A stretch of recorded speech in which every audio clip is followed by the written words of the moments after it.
Let's bring in Emma James of Media Watch on the other side of the studio. Good evening to you.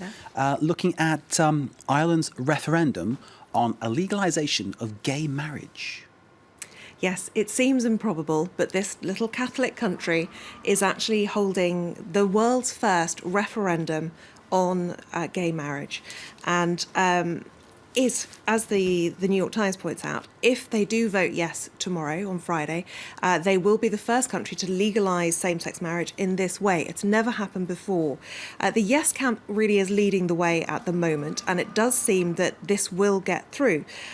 All the major political parties are backing it, and there are lots of celebrities getting behind it too, including some of those who aren't even from Ireland. Take a listen to what these comedians have to say.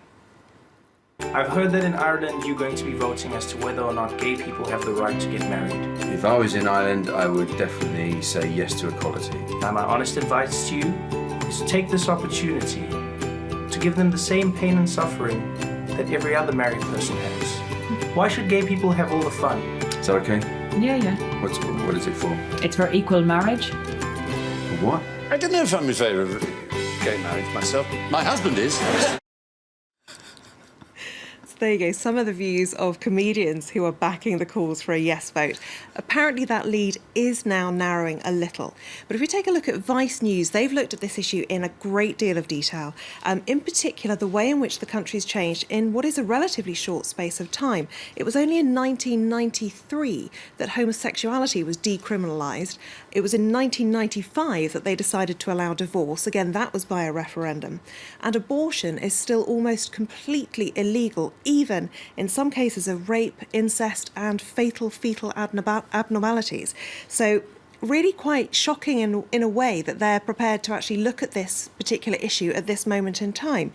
One other thing that could affect the yes vote is the fact that the youth of Ireland really left the country in droves after the financial crash of 2008, and they're not being given a postal vote. So apart from those who actually choose to go back and vote tomorrow, which I imagine the numbers are going to be pretty small, the youth vote is severely diminished by that fact. Now, the Independent's taken a look at how God would vote. Really, they're looking at the religious connotations of all this and how it stands in Ireland itself. Because, of course, the conservatism there really is rooted in Catholicism. And they say that a surprising number of high-profile Catholics and even ecclesiastical figures are saying, yes, this should happen.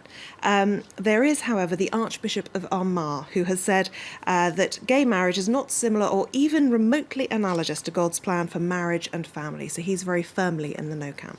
OK, no surprise there from his perspective. Where would you like to take us next? Well, taking a look at the No campaign, and there's a roundup here of some of the most ludicrous and offensive things that have been said in the name of the No campaign.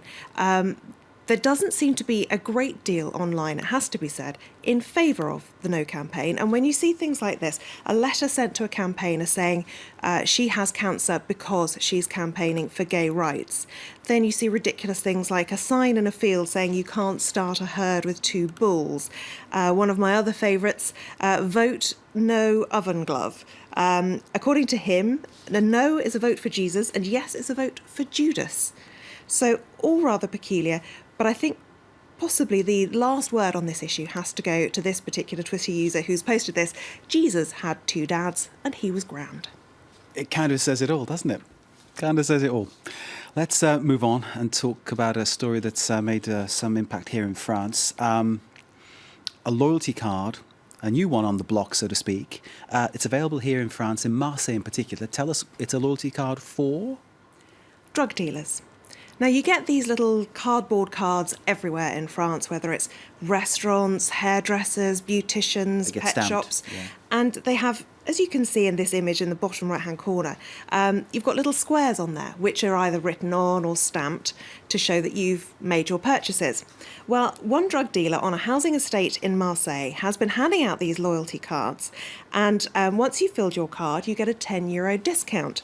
There's a price list. There's something called a Formule Confort, which comprises of spending €50 on cannabis. And for that, you get a free packet of Marlboro, some cigarette papers and a bonus block of cannabis.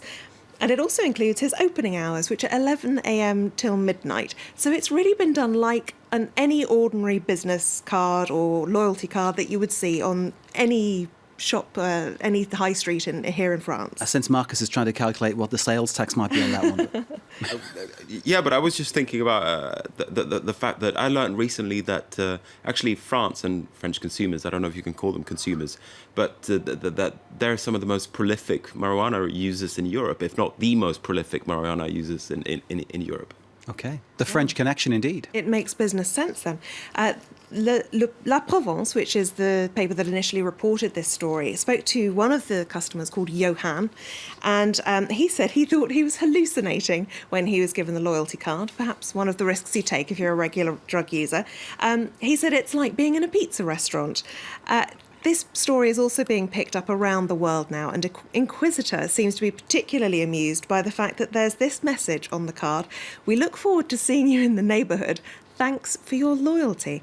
So it really is quite surreal.